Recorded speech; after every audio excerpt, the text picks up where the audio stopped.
Welcome to episode 300 of umbraCoffee, live from Umbraco UK Festival in London. Hello. Hello, everyone. Yeah, we don't need to hopefully prove that we are at the live event. We do love live events, and we do love doing what we do, and we do it constantly for the last 7 years. And I think that it is a moment to say a big thank you, not for us, but for you all, you also here, watching us right now on YouTube. So big kudos and applause for you for being with us for the last 7 years.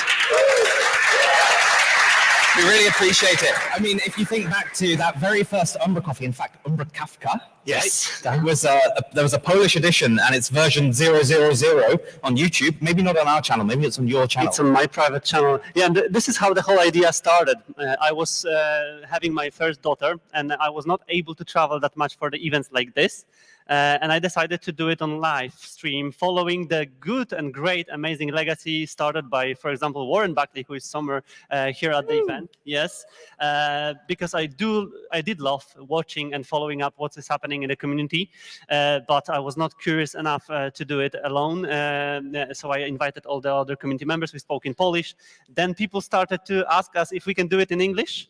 No way. So I brought Callum for my English teacher lessons, doing live on YouTube every Friday. And that's how it started. That's how it's going. And if you remember the first couple of episodes that we did, I was in the Cogworks office in London, you were at home in Poland, and it became a bit of a thing that people in the office would do things in the background without really realizing. There was one time where I think Anius was trying to get some bananas down from the fridge and really struggling. There's another time where Dan came and fired someone in the background. Kind of little Easter eggs that people wouldn't have noticed, but we did. My daughter's running a couple of the episodes and running behind the scenes asking for some food or anything else. That was funny, and I think it's amazing for us as well, and hopefully also for you to be able to get back to the episodes from the past. For example, I do love to come back to the episodes at the beginning when I was really bad in anything speaking English, and my evolution of this language barrier was also evolving through the episodes, having fun on Christmas episodes, conferences, and a lot of that. Haven't we? I think you made me dress up as Santa or something at one point. Yes, Christmas holiday specials with Rune and some other great community members. That was great. For me, you already said it, highlights of the live events. I love being at Code Garden, where we've had the kind of stage to ourselves. It becomes more of a chat show, and it's great fun just to get some of that vibe in person, whereas you're normally just talking to each other through a screen, which is lovely. And it all evolved over the years. You can probably notice also by some setups on the live events, but also some gear and goodies that we made. The eyes on the security control every time when I'm smuggling $50 of coffee to UK every November is priceless. I highly recommend that do not try it with anything else than coffee, but coffee is okay. So we evolved from two guys who were connected through the internet speaking about what they love to the coffee factory and live even host shows, still talking about Umbraco and everything what we love. So indeed. We have some limited edition, 300 edition coffee, and they are, of course, on brand with UK Festival in a black color scheme. So we've numbered. I think we've numbered. We've got 50 of these. If people want them, please, we can. I'm a really bad throw, so just I don't want to hit anyone in the face. I think last year at UK Festival, I nearly hit someone in the head, so I'm really trying not to do that. I will try something extreme. As an ex-basketball player, I will do this. That's why I'm programming, not playing basketball, right? That's all the style, none of the accuracy. That's not a coincidence. So yeah, let's get into the topic of our conversations every week. So which is Umbraco, of course, if you didn't notice yet. And what happened this week? well, Umbraco 13 release candidate is out as of Wednesday, and Wednesday. It looks awesome. They've got a load of improvements to the delivery API. They have webhooks baked in to the back office now, which Louis showed off in his talk earlier today. It's very simple to get up and running. It's a nice UI. You can just add your URLs and away you go. Louis asked me on a Wednesday on Slack, how do you do webhooks in Umbraco? And my response was, you don't until today. There's never really been a good solution to do it. And his point was, it's a standard feature of most CMSs, so it's now really awesome that that's in the core. Yeah, so that was the big release, and not to mention that I was just listening about the Umbraco back office in version 14, thanks to Neil's talk, and how it can be extended and how it can be changed. So there is an exciting updates and changes. You've been attending yesterday the Partner Summit, and there were some updates to roadmap and also the future. I showed my face at the Partner Summit. Yes, I have been a bit preoccupied doing some other stuff, let's be honest. Roadmap features, a lot of excitement coming for new back office, V14. Also some exciting stuff coming to cloud, such as flexible environments, which has been will be probably the biggest change to the cloud product in ever, because it's always been that linear dev stage live approach. Now the option to have additional environments, maybe feature environments would be really, really awesome. So I would compare it with CI/CD extensions for cloud as well as a huge improvements, because there was a lot of discussions that I already held yesterday and also today about how it can be used, how we can combine it with what we have done, and if we should really consider switching or moving or doing anything else like that. Absolutely. I think the mantra has always been that Umbraco Cloud needs to be the best place to host Umbraco, and it's getting towards that. Like there's times where I would use it and times where I wouldn't, and that's fine, I guess. It all depends, right? It all depends. It depends. But maybe if we're talking about community and we are at the community event, maybe we can then involve some of the community activists. Advocates, avocados. Absolutely. Let's get some guests on. Give a warm welcome to Lottie and Emma. Yeah.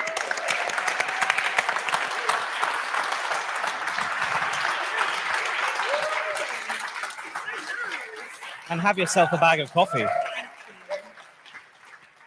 do you want us? Sit wherever you'd like. It's like a really real talk show. The host here. Oh, hang on, you're gate crashing. A slightly unscripted moment, if I may.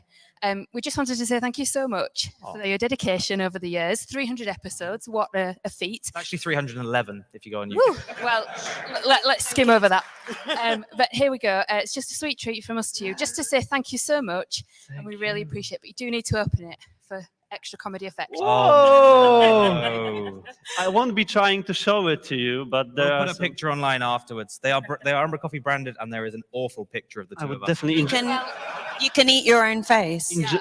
Oh, he's eating his own face. I just ate Callum. Pretty good. Yeah, thank you very much for that. It's stuck to the roof of my mouth. You're very welcome. Thank you. I can't talk. Oh dear. Thank you. Cupcakes. We love you. Anyway, thanks for joining. We've been trying to get the two of you on for the best part of 6 weeks. Yes. Yeah. What happened? You've been busy? For the first two, it wasn't public knowledge that I had this new role, Callum. That would have been awkward. That is true. Really awkward. I'm just following Lottie's lead because, as I explained to Lottie, Callum is yours now. So what Lottie does, Lottie tells me when we speak to Callum from now on. That's how this works. Yeah. That's good. And Marcin, you're a bonus that gets thrown in. I agree with Lottie. I've got two versions of Lottie. I have Umbraco Lottie and Lottie Lottie. Yep. And I talk to the two about different things. So Same. I think we're talking to Umbraco Lottie today, aren't we? Today I am Umbraco Lottie. Yes, thank you. Amazing. But I can share some behind the scenes of these conversations because I observed them. And literally my favorite emoji on the Umbraco HQ Slack is eyes. So I observed the conversations, and these two and these three are really active on finding out the ideas. Umbraco is also, as an HQ, very helpful for us to fulfill some of the guests' plans for 3, 4, 5, 6 months ahead, as we usually do. So Minutes, you mean? Minutes? I had 10 minutes. Yeah, Emma had 10 minutes today. That's so true. But Lottie, today you've mentioned at the beginning of the event that you've you have another hat right now on your head, and that you've joined the Umbraco HQ. You're right now taking care and helping Umbraco UK community to grow and expand. How it's going? Well, it's been a month, so let's not expect too much, of which I went to the US summit, and then I went to Denmark for the HQ company week, and then I was preparing for here because talks don't write themselves. So I'm looking forward to finding out next month. I think we have our planning meeting on Wednesday. I'm looking forward to finding out what Emma has in store for me. Lottie doesn't know this is her job. Like, she's been doing it and she's going to do more of this. So I can give it, this is it. Like, this is what we do. Okay. Yeah. Cool. Activism. But yeah, so I've been very active in the Umbraco community, and I understand the shift that is happening, which is now, as a part-time DevRel, is to enable other people to get as active as they would like to be, to help to realize where community members want to do things. They need some help from HQ to do it, whether that's explaining good ways to host a virtual meetup, putting people in touch together who can start running things like that. I'm just looking forward to, empowering other people to do things and looking outside of our community to the wider .NET world as well. I'm really looking forward to that challenge, which I think means going to more .NET meetups where I don't know everyone in the room, which is going to be quite a reminder of what it's like to be in an event when you really have no one to talk to as that safety net. So I was going to say you became a Microsoft MVP in July? June. I've got the trophy. Only just got the trophy this week, so now it's official. Oh, 6 months. Until I received my statuette, I think it's called, I still thought it was a scam. and it took a good 6 weeks for mine to show up. But that's awesome. And again, shows you're integrating a bit more into the wider community, not just Umbraco. Yeah, and that's what we need. We need more people to be using Umbraco. We need more .NET developers to realize there isn't that much to learn to be able to be a proficient Umbraco developer if you already know how .NET works. Yeah. And that's what we need people to understand. It's also, if you don't mind me saying, it's what they need. Like, I've been to many a .NET conference and meetups, and they never have to say, this isn't a cult, like 3 times. They just don't have that. They don't have that problem. And whenever I speak to people in the .NET space who know who we are, they're always like, the one with the community. It's like, yes, And it's really overwhelming. I traveled to Seattle last year, and so did you. And I had people high up in Microsoft, in DevRel, saying, how does your community do this? When you think about the sheer numbers that we have compared to the numbers that they have, we're getting something really right. And that came from you all, that didn't come from the developer activists that I'm changing our team name to, because we're relatively new. And so I think they can learn from us too. And I think it's okay to say that. And you've mentioned numbers, and of course, Lottie, you've sneaked the numbers factors and the KPIs in your talk initially. Yeah, I'm so sorry for the KPI. But that's fine. As some of us who understands the value and the business in between of everything what we do, it was great to know that there are some numbers that probably are tracked as well. But I wanted to ask and turn it into a question: how we and how these people can help you in making this KPIs, whatever they are, bigger. Well, if you knew what they were, that would help, wouldn't it? Yes. Definitely. Okay, so Lottie taking 20 pictures with people, that's not a real KPI. No, 100. we're not that much of a Mickey Mouse operation. Really? No, anymore this anymore, week. yeah. We've got a bunch, but they're about growth. They're about bringing more people in. So we track the number of new contributors. It's very, very important to us. We don't just call pull request contributions. We've got a number of different ways to contribute. Speak to Lottie about those. And we track the number of active contributors. So if you've made a pull request, but then you've gone away for 2 years, you're not counted. You won't be counted as a new contributor either, but you can be active or new. And that's what we report on that to the board and everything. Like, that's all the way. I'm going to nod, but I haven't actually seen any of these numbers yet. You got your meeting next week. Next week. But I mean, I think just, everyone in this room, by looking and listening to what's being said on stage, that is being part of an active community. Going to events like this, going to local meetups of where we know that there are 11 active meetups in the UK. Anything that involves engaging with other people in the Umbraco ecosystem, being on Discord, replying to people, helping them there, that is how people contribute to this wonderful world that we're in, that other people do envy. I've been told, Umbraco, you feel like a really big thing, but actually in numbers we're not compared to the .NET world, but there's something like we feel like we're more important than we are. And I don't know how that sounds when I say it out loud, but I think that's a wonderful thing, because together we know that this is a wonderful space, and let's keep growing it so that we become the size we think we are already. I was going to ask, we're fresh off the back of Hacktoberfest. Do we have any insights yet? Early insights, how that's gone, because contributions as well were far beyond just code as well. You know, you could fill in the repository and submit all kinds of activities. Have we got any idea of what those sorts of activities were? Anything interesting that caught you by surprise? Yeah, but could we add a surprise person to the panel? Is that okay? Hi, Sebastian. Give Seb a round of welcome to the applause.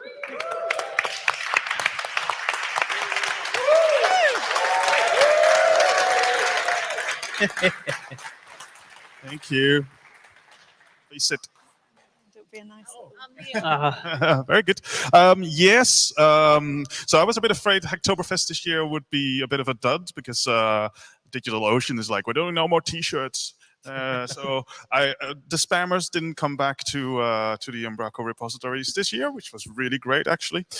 So we actually have had only actual people who do Umbraco contribute to Umbraco repositories and packages.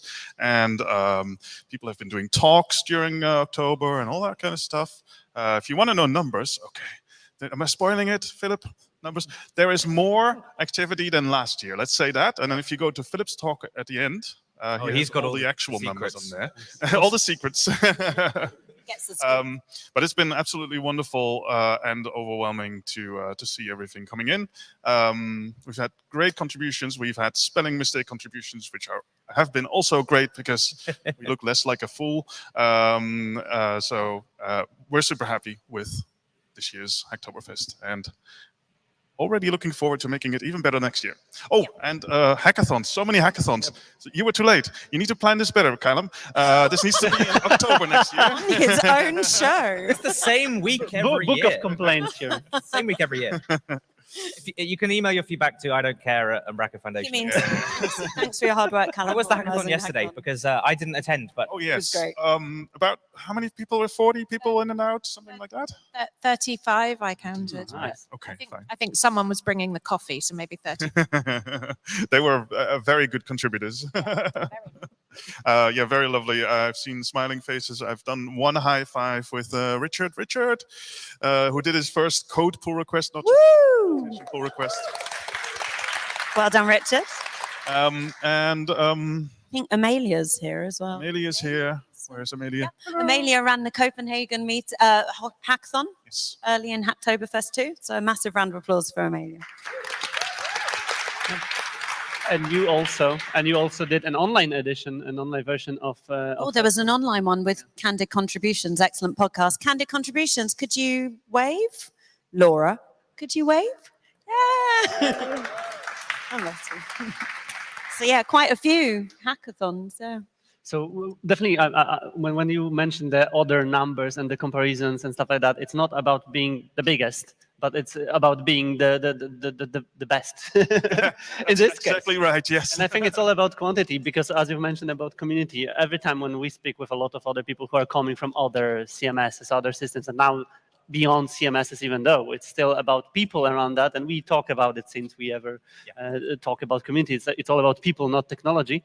And I think this is also a very important mission for you, for us, for everyone to spread this values and again talk about it and do these contributions to help your KPIs grow. Let's stop talking about KPIs, please. Too many KPIs. New buzzword. Yeah. Okay, new game. It's really worth knowing that like everybody in this room is like it's genuinely a contribution. Like, you can't measure atmosphere very easily, but you can come to an event like this and go, oh my gosh, this felt great.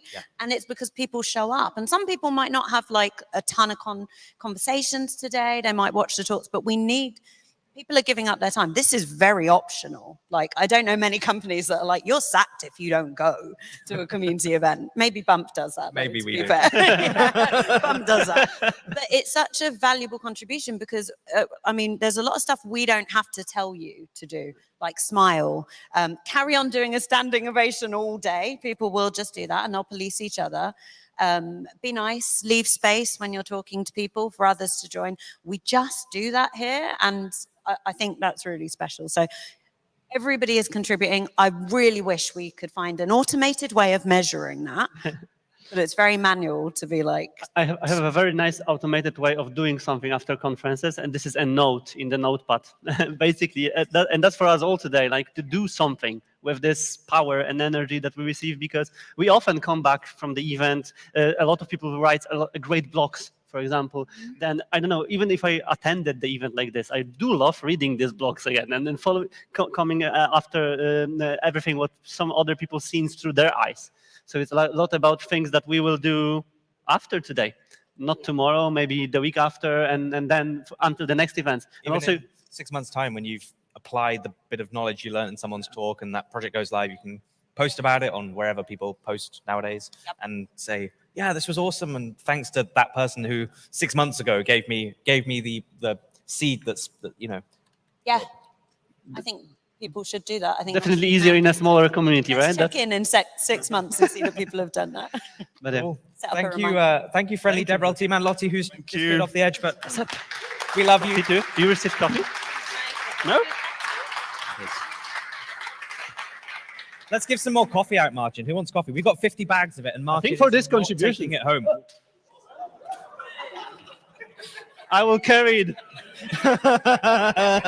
No more throwing. There we go. Okay, Look, I've been practicing. we'll throw some more. So, yep. Marcin, I wanted to talk about your finger. What's going on? I would love to say that I was such a hardcore programmer on one of my projects that I broke my finger, but it wasn't that easy. It was a true Halloween story with my daughter, and ended up in the hospital, couple stitches, and some funny preparations for this trip. But I've learned that with sweet stitches and the pressure in the finger, you can safely travel through the countries. So Well, we're glad to have you here, and hopefully your finger I recovers. can give a thumbs up easily too, and it's a really nicely seen thumbs Marcin up. sent me a picture the other day. It was all bandaged up huge, and I said, at least you're always positive. It's not blocked like that. I still can do that, but I don't want to. Shall we do something else and invite someone maybe who is here for the first time? Yeah. Is there anyone here Who's who is for attending a the UK first festival time, for the first maybe time? on any Umbraco event, any UK event? Yeah, maybe an umbraCoffee, first-time umbraCoffee guest as well would be nice. Anyone here who Anyone, or we wants will to just- join us on we will just stage and force do Cornet the to. umbraCoffee presence today? Okay, Cornet, come on. Our first timer. Big Let's applause give for Cornet a round of Corny. applause. Hey, man. Good to hear you. We love Cornet on umbraCoffee. you. How many times have you been on now, Cornet? It's 2 or 3 at least. 2 virtual ones and 1 in-person one, I believe at Code Garden. Oh, Garden, you came as well. Yes. Yeah. Was that on the Friday, the last day? Could be. Maybe. No, it wasn't last year. I mean, I think 2 years ago it was one Right. where I attended live. You're an umbraCoffee regular there. Exactly. Veteran. First time at UK Fest, so Yeah. How's UK Fest been so far then? been great. Yeah, it's great to see a different audience. Lots of familiar faces, but also lots of new faces. Yeah. To see the difference between Code Garden and also the Dutch Umbraco user group audience that I usually attend to. So yeah, it's a great change of pace. Nice. Did you attend the hackathon yesterday, or Yes, it is. What did you work on? A couple of public issues in the morning, and the afternoon I technically sat next to Niels to mess around with the new back office the entire afternoon, pick his brain. Of course, you have a fairly large product that you need to migrate over to the new back office at some point. Exactly, that's going to be a fun challenge. Let's call it. What's the plan there for your marketing suite? We are currently working on some proof of concepts, so hopefully getting started on that soon. Couple other main issues currently on the roadmap, but the new back office is definitely going to be one of the biggest ones coming up soon, and will probably take quite some time to work on. So better start soon. Yeah, exactly. I think yesterday, if I say what you said yesterday, Philip, am I going to get in trouble about 14 preview? I can say that. Okay.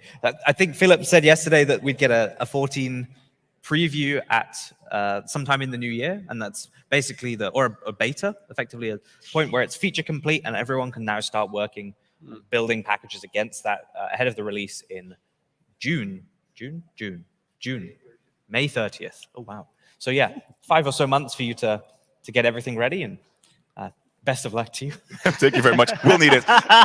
Fingers crossed. I mean, the Perplex team and by proxy the Marketing Suite product has always been you do a lot of customization of the back office experience and a bit of client branding and styling to make it feel familiar and homely to them. So yeah, you're probably one of the best test cases, I guess, of any of the new back office tech. Yeah, we sure hope to be so, and that's why we try to keep the connections close with Umbraco themselves, to both make our lives a bit easier and also give as much feedback as possible to see what either we are missing or what they feel like they should implement and help others too with. So. Yeah, of course. But on one of the umbraCoffees that you've joined me, we've teased and pushed a topic of headless a little bit, and you've been also busy doing this. How Umbraco and the recent Umbraco updates and everything inside of the headless APIs helps you now? How the adoption of this kind of approach of doing things with Umbraco goes with you? Yeah, it really helps. The more things Umbraco makes public, puts us out to the public, things like those APIs, but also their entire roadmap to make it into the public and knowing what's going to be added, not just in the next 3 months, but also even years ahead, really helps prepare for stuff like that. Headless being one of the main subjects currently, heavily being worked on. The new back office being the one after that. Yeah. All major topics that are quite impactful to those who work for Umbraco, but also develop packages for it. So yeah, that's great. It's a good lesson for us all, basically following the big project like yours and seeing that it is possible, even though the code bases varies and there are smaller projects, bigger projects, property editors, and big monsters like Suite. But then it all ends with a really nicely adopted product and with the possibilities of new UIs and back office extensions and composability of that there. I cannot wait to see the output of this work. And yeah, thank you very much. I hope I won't be giving too much away just yet, but one of the major topics, like you already said, is headless that we're being worked on. We're currently already at a release candidate state, and hopefully next week or the week after, fingers crossed, we'll be publicly releasing the Marketing Suite headless integration / add-on to not only provide our own APIs, but also fully integrate with the content delivery APIs of Umbraco themselves. Awesome. So lots of opportunities there. Very cool, very cool. Just to wrap up, Corne, do you have a session that you're looking forward to today, or maybe it's already happened? Anything in particular? umbraCoffee is always the thing that I'm looking forward to, but all in all, it's all the sessions are great. So. Awesome, cool. Thank you, Corne. Let's give him a round. Very much. Did you get coffee? We gave you coffee. Oh, have coffee. Take coffee with you. Ah, well. I think we've kind of been going half an hour. We can wrap up, but we wanted to talk about some stuff before we go, which is we've done 300 episodes, which is a hell of a lot. As I said, it's actually 312 YouTube videos because we don't count the Code Garden live events and all of the other special ones that we've done in that. Some of the failed ones that we were not able to start. There's one that I think it's version umbraCoffee 118 that is the episode that never happened, and the live stream is still there and it's sat like waiting. It's from 2020. I watch it from time to time. Yeah, it was the title is reviewing Umbraco 8 1 year on. It's that far. Still reviewing. About 13, so. But yeah, we've been doing this 7 years, and we're both a lot busier now. A little bit. It's interesting to see that if you watch us every week or you follow what we are doing, it's often that I am doing a series of episodes, not alone, but with the guests. Then Callum is handling a lot of the Fridays by himself. And it's become a huge logistic to sort it out in the live. I think there was 6 weeks in the past 8 that I've not been there, and you've done an amazing job of filling those ones in. But yeah, it's getting tougher. And in honesty, for us, we do this because we used to do this because we wanted to have the conversations, and we love having those conversations, and we'd have them anyway. But it's almost become a bit of a chore sometimes. Let's sneak a buzzword. Is it the end of umbraCoffees? Clickbait, but make that the thumbnail. No, it's not. But what we are doing as of today is we're going to go to monthly episodes. So you will no longer have an umbraCoffee Friday. The last Friday of every month, there will be an umbraCoffee. There will be no more numbered episodes. This is the last numbered episode. You will not get a 301 anymore. But the other thing we want to do is stick with those live events. So we've really enjoyed doing those. Things like this, Code Gardens, we want to do those sorts of things. And it's where we get to engage with more people, and it's just all a bit more fun. So we hope you stay with us on that journey. We'll be going to 12 to 15 episodes a year. But in doing so, we want to have more packed episodes with better demos and better conversation and agendas. An agenda. Yeah, wow. We can plan a month out. Does that mean we're going to plan a month out? No, it'll still be the morning of. But we'll expect invitations 10 minutes before going live every Monday, same as it's done now. Yeah. You can help us there, of course. So if you do have something that you think, in the next couple of weeks, I'm going to have something I'd like to talk about, reach out, please reach out. It helps so much for us to get those tip-offs early on. But it also gives us a lot of space for something what we always wanted to do more often. This is the talks about everything around Umbraco as well. We called it umbraCoffee Lungos back in the days when we had this idea of talking about something maybe around Umbraco, maybe around the weekly news. So maybe it will have this 3 weeks of doing not doing umbraCoffees every Friday might give us some space and ideas to also compare it with you guys to deliver something what is a little bit different. And then the events and the monthly packed episodes is something what I'm looking forward to, because I think then we'll finally have less pressure on delivering it every week, but more fun of doing it. Yeah, 100%. And it doesn't mean that the coffee is going away, as in the physical coffee is going away. We still have loads of mugs. They're stuck in Denmark currently. So we'll make sure, if we owe you a mug, please let us know. We've lost track, honestly. And we still need subscribers. I think that's something it's funny because I do speak with a lot of people in Umbraco community on events, on the internet, and a lot of them still don't know that we have this YouTube channel. And that's sad because, of course, we cannot sell ourselves that much and that well. That's obvious. We are not a salesman doing the marketing of our activities. But you can help us, and all of us can help each other because a lot of people who I speak with, I said, oh, did you see this, umbraCoffee? We talked about it with someone from the community a couple of weeks ago. What is umbraCoffee? And then they speak with me every month, for example. They don't know it. They don't know about it. So it's also in your hands. And this is our KPI. The last time when I mentioned this word today. This is our metric that we can measure against. We can use it for anything. And if we'll reach the 1,000 subscribers mark, then we'll be able to do more things, fun things on YouTube as well. Yeah. So yeah, that's ongoing. This project is not ending. It's not the end of umbraCoffees, but I will use this clickbait a little bit. And yeah, I don't want to talk that we will see each other next Friday because we won't.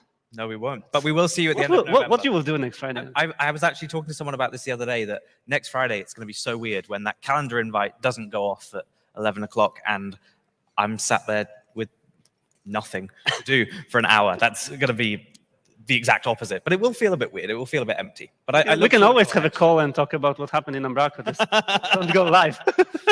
We could. Yeah. Anyway, I think we leave it there. We'll leave this. Thank you, everybody, for joining. Thank you. For the last time for umbraCoffee Friday, but we'll see you in a few weeks. And thank you. Find us, grab a coffee, and see you next time.